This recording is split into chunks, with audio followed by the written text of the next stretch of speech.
The rejection came first. That is the specific sequence worth examining here. Not the falling in love as an isolated event, but the falling in love after the rejection, after the distance was created, after the avoidant system produced the withdrawal that communicated, however indirectly, that the connection was not something they were prepared to sustain at the depth the empath was offering. The rejection came first, and then something happened.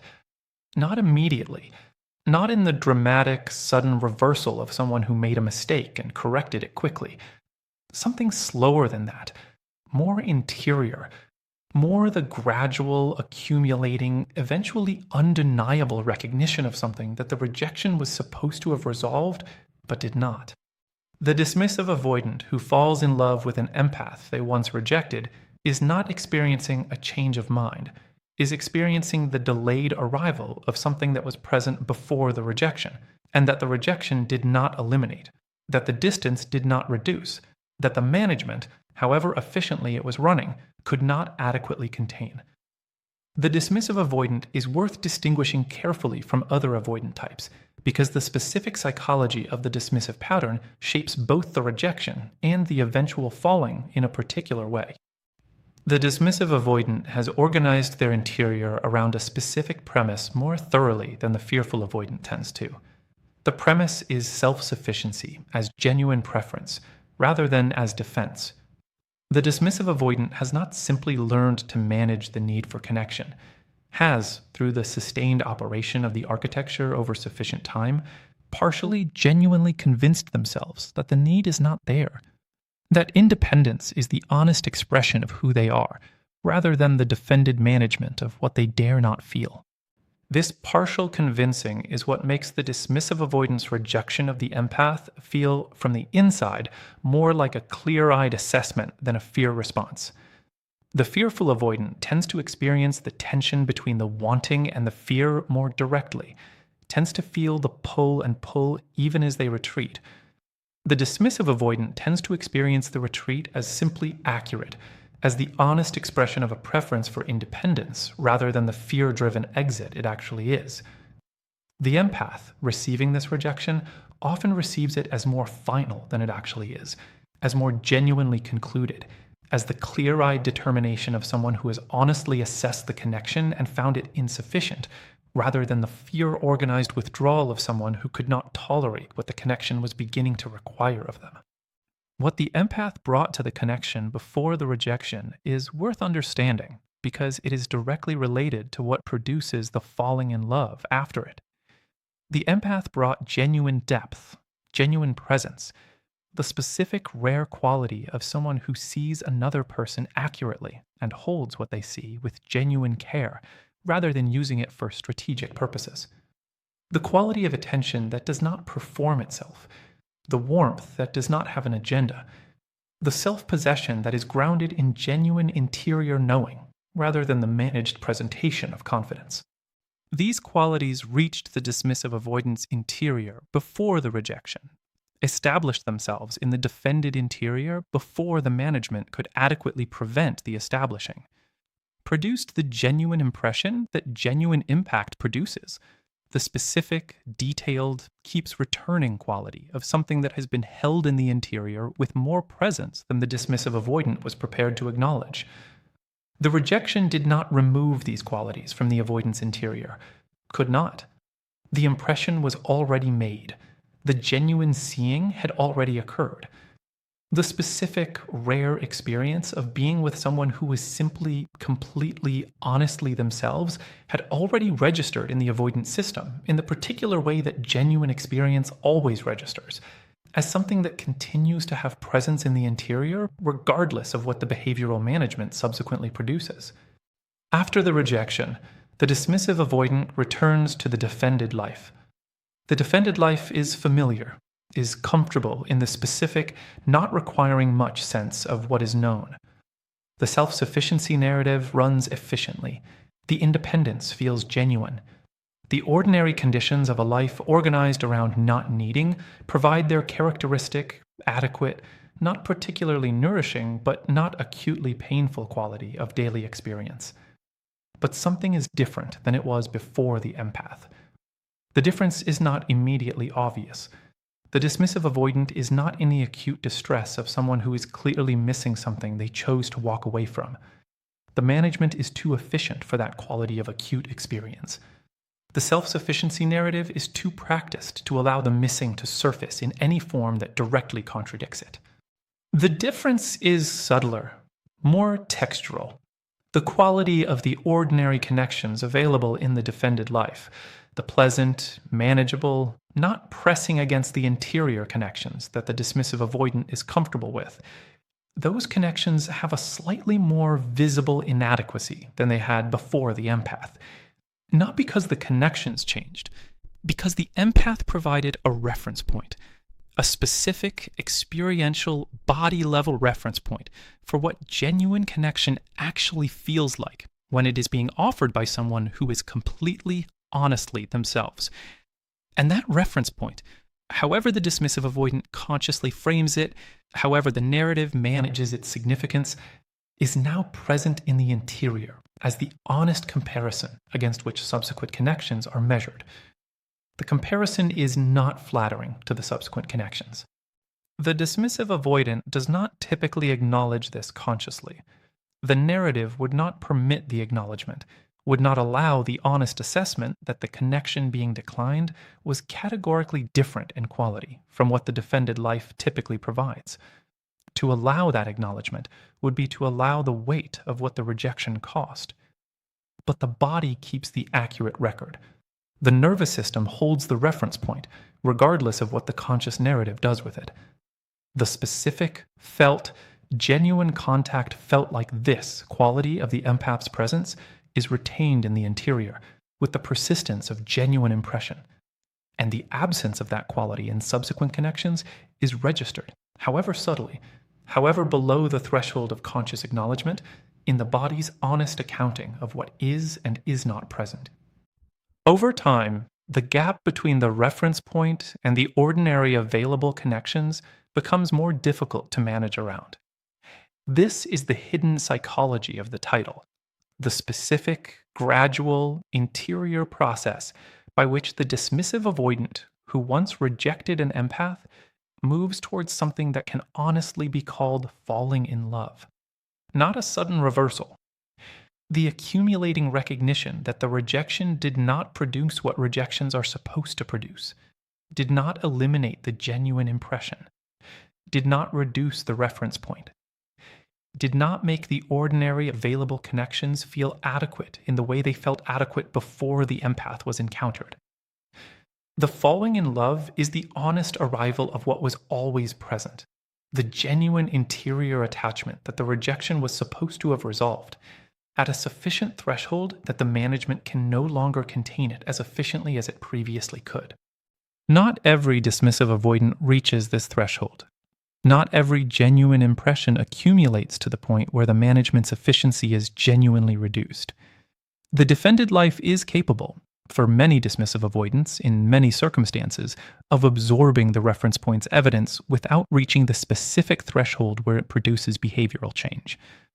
But when it happens, when the accumulation is sufficient, when the management's efficiency is genuinely reduced, when the honest interior recognition of what was present and what the rejection cost begins to press against the surface of the avoidance behavioral expression, what tends to emerge is the specific, tentative, imperfect, but genuine movement toward the person that the dismissive avoidant once dismissed.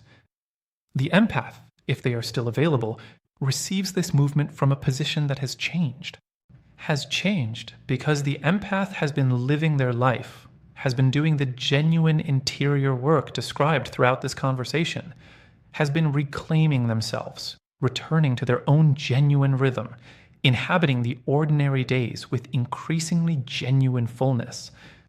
The empath who receives the dismissive avoidance movement toward them after the rejection is not the same person who was rejected, is not the person who was reaching consistently, interpreting generously, maintaining hope across the distance the rejection created, is someone who's done enough genuine work on themselves to receive the movement with the clear-eyed, warmly grounded, This requires honest assessment quality of someone who knows what they are and what they deserve. That quality, the transformed, reclaimed, self complete quality of the empath who has genuinely inhabited their own life in the period following the rejection, is often what the dismissive avoidant encounters when they finally move toward the person again. And that quality is precisely the quality that the dismissive avoidant's interior has been holding as the reference point throughout the entire period of the defended life's inadequate substitutes. The person the dismissive avoidant fell in love with was always this: the fully inhabited, genuinely self-respecting, completely themselves quality of someone who was simply and honestly who they are. The rejection did not change that person, possibly deepened it. The genuine interior work of the reclamation period tends to deepen the qualities that produce the original impact. The person the dismissive avoidant returns toward may be more completely themselves than the person they once dismissed. More grounded, more genuinely self-knowing, more honestly inhabiting the ordinary days without the anxious orientation toward the connection as a primary concern, which is precisely the quality that the dismissive avoidant's defended interior cannot prevent itself from recognizing as the specific, rare, irreplaceable thing it always was and always is in the person who has been living their life completely in the ordinary days that were the whole of it all along. The dismissive avoidant moving toward the empath they once rejected is doing something that requires more genuine courage than the original rejection required. The rejection was, in a specific sense, the easier movement, was the familiar movement, the one the architecture had protocols for, the one that moved in the direction of safety as the defended interior defined safety, away from genuine exposure, away from the specific vulnerability of genuine attachment becoming visible, away from the conditions in which the most feared kind of loss becomes possible. The movement toward is the harder direction, requires moving against the architecture's grain rather than with it, requires the specific, genuine, not supported by the defense courage of someone who is choosing the risk of genuine exposure after having previously chosen the safety of managed distance. That courage deserves honest acknowledgement, not as the validation of the dismissive avoidant's eventual arrival as sufficient to justify the cost of the rejection. The cost of the rejection was real and is not cancelled by the eventual return, but as the accurate recognition that the movement toward, when it is genuine, represents something more than the reactive behavior of the regret phase. The distinction between the reactive behavior of the regret phase and the genuine courage of actual movement toward requires the same clarity that every other distinction in this conversation has required.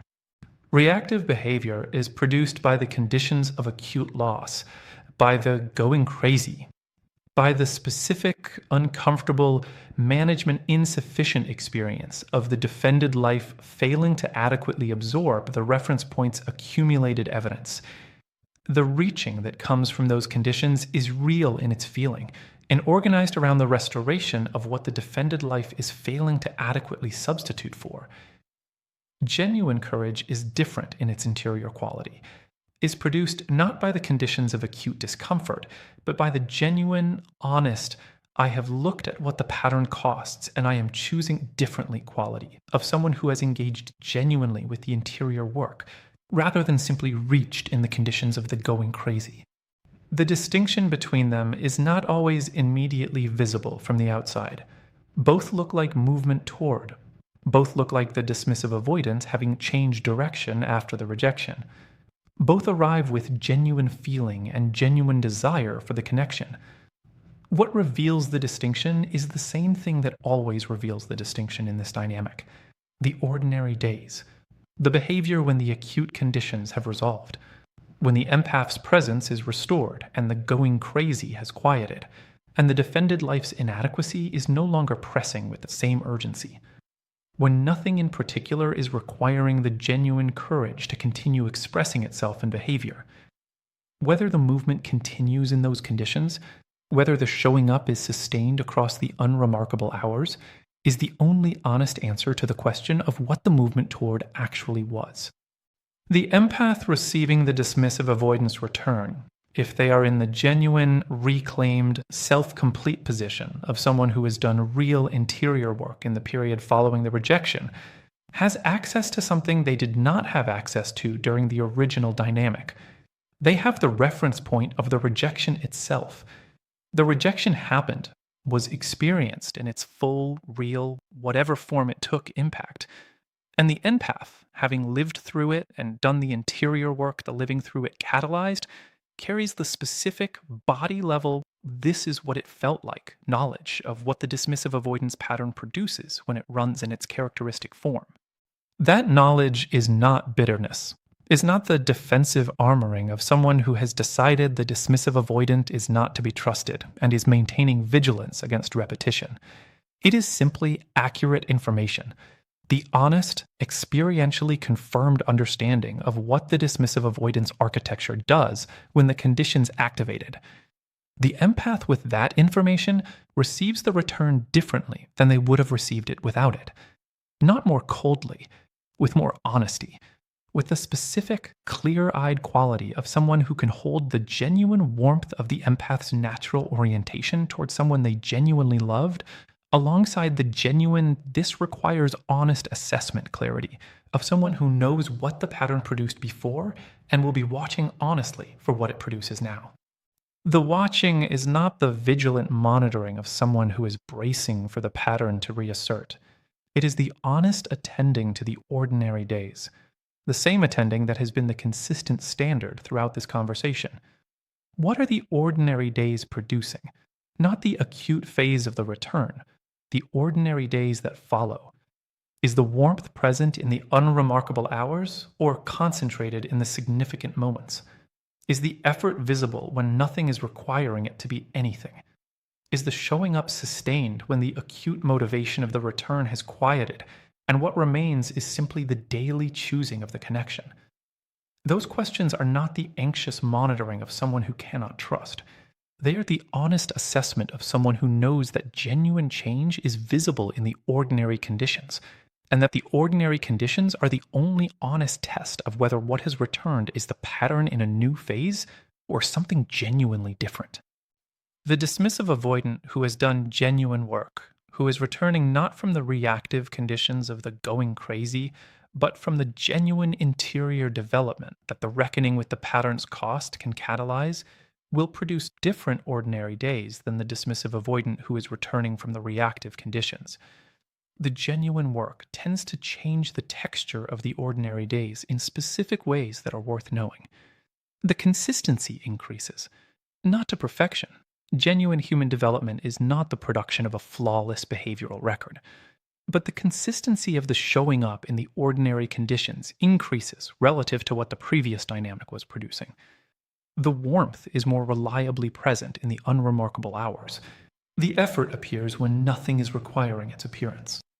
The communication becomes more honest, not in the sudden, complete, every interior content now expressed form of someone who has transcended the architecture entirely, but in the specific, gradual, slightly more direct form of someone whose interior work has given them more access to honest expression than they had before, whose communication occasionally says the more vulnerable thing rather than reliably finding the less exposing alternative. The repair becomes more available. The dismissive avoidant who has done genuine work tends to have more capacity to acknowledge when the pattern has pulled them in a familiar direction, and to return from it more deliberately than the pattern's default would produce. Not always. The architecture does not dissolve through genuine work. It changes, gradually, in the direction of less total dominance. But the capacity for repair, for the honest acknowledgement of the pattern's activation, tends to increase. These changes are visible in the ordinary days to someone who is attending honestly rather than either hoping or bracing. The empath attending honestly to the ordinary days is not performing clarity, is genuinely present to what the daily texture is actually showing, warm toward the genuine warmth when it is present, honest about the insufficient expression when it is present, not requiring perfection, and not accepting the pattern's reassertion as the new normal. That quality, The genuine, warm, honestly attending presence of the reclaimed empath is both what the dismissive avoidant fell in love with and what the dismissive avoidant's genuine development is most genuinely in contact with in the conditions of the return. The empath being genuinely themselves, the dismissive avoidant encountering that genuine authenticity, again, in the new conditions of the return. Whether those new conditions hold, whether the genuine development is durable enough that the ordinary days confirm it over sufficient time, is the question that belongs to the actual lived experience of the actual dynamic, not to this conversation, not to the psychological framework that has been built throughout, to the actual, real, daily, ordinary texture of two people who are both genuinely trying to inhabit the same connection. One from the position of genuine, authentic presence that was always there. One from the position of genuine development that the rejection and its costs and the reckoning those costs eventually produced. Both real, both genuinely trying, neither guaranteed. The empath's life continues in its full, genuine, completely inhabited quality, regardless of the outcome. The dismissive avoidance development continues, or does not, on its own genuine terms. And what exists between them in the ordinary days will show what it actually is, as it always does. In the unremarkable hours that are the whole of the thing, the dismissive avoidant who has genuinely returned, who is in the actual, daily, ordinary conditions of attempting something different than the pattern's default, is living in territory that is genuinely new to them. Not new in the sense of unfamiliar circumstances. The empath is known. The connection has history. The specific qualities that produced the original falling are recognizable. What is new is the interior position the dismissive avoidant is attempting to inhabit while being in those familiar conditions. The interior position of someone who is choosing to stay rather than finding reasons to manage the distance back to something comfortable. That choosing, the daily, unremarkable, this is what development actually looks like choosing, of staying present when the architecture's familiar pull is toward managed distance, is where the genuine change either proves itself or reveals its limits. The empath in this context deserves something honest, said directly. The return of someone who once rejected you is not automatically the validation the rejection seemed to withhold, is not the confirmation that the connection was worth the cost, is not the proof that the patience or the reclamation or the genuine interior work produced the outcome it was pointing toward. It is simply a new beginning, with its own genuine uncertainty, its own ordinary days that will show what they show, its own honest accounting that will reveal, over sufficient time, whether the development is durable or whether the pattern has found a new phase. The empath who receives the return with that honest clarity, neither the hope-inflated reading that converts the return into guaranteed resolution, nor the hurt-deflated reading that refuses to receive it as anything genuinely possible. That empath is in the most honest available position, warm toward what is genuine, clear-eyed about what is required, fully inhabiting their own life, regardless of the outcome. That is not a compromised position. It is the most complete position available. The ordinary days will show what they show, and the empath's life, genuine, forward-moving, fully theirs, continues completely, in whatever the ordinary days actually are, which is always and only where the truth lives. The choosing to stay is not a single act of courage that, once completed, requires nothing further. That is worth saying honestly, because the framing of the dismissive avoidance return as the significant event, the thing that matters, the turning point, the evidence of genuine development, can create the impression that the arrival is the hard part, and what follows is simply the maintenance of something that has been established. What follows is the hard part. The arrival was the courage of one moment.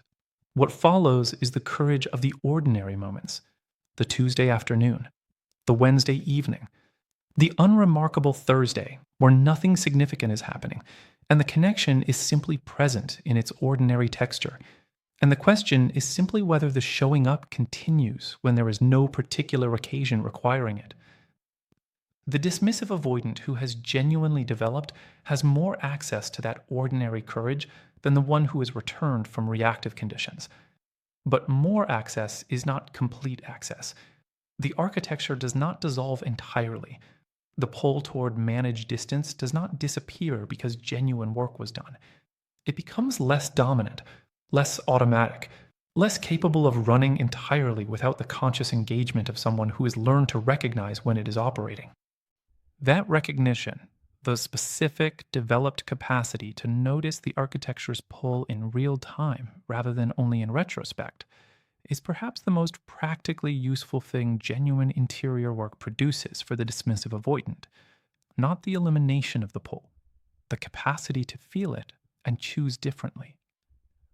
The empath living alongside that capacity, alongside someone who is developing rather than developed, who is learning to recognize the pull rather than having transcended it, is living in the genuine complexity of actual human intimacy rather than the resolved simplicity of a completed arc. That complexity is worth honoring honestly, not romanticizing as the beautiful difficulty of genuine love, not dismissing as the continuing evidence that the pattern is intact, simply receiving as what it actually is. Two people in the ordinary days, one of them with a long history of genuine presence, one of them with a long history of managed distance, who is genuinely attempting something different, both imperfect, both real, both showing up, imperfectly, genuinely, in the ordinary, unremarkable hours, for something that neither of them can guarantee, but both of them are choosing. That choosing is the whole of what genuine intimate connection is made of. Not the significant moments, not the dramatic arrivals, the ordinary daily choosing of the other person in the unremarkable hours when nothing particular is requiring the choosing to be anything. That is where genuine connection lives. In both people, simultaneously, imperfectly, really, in the ordinary days, which have always been the whole of it and remain so.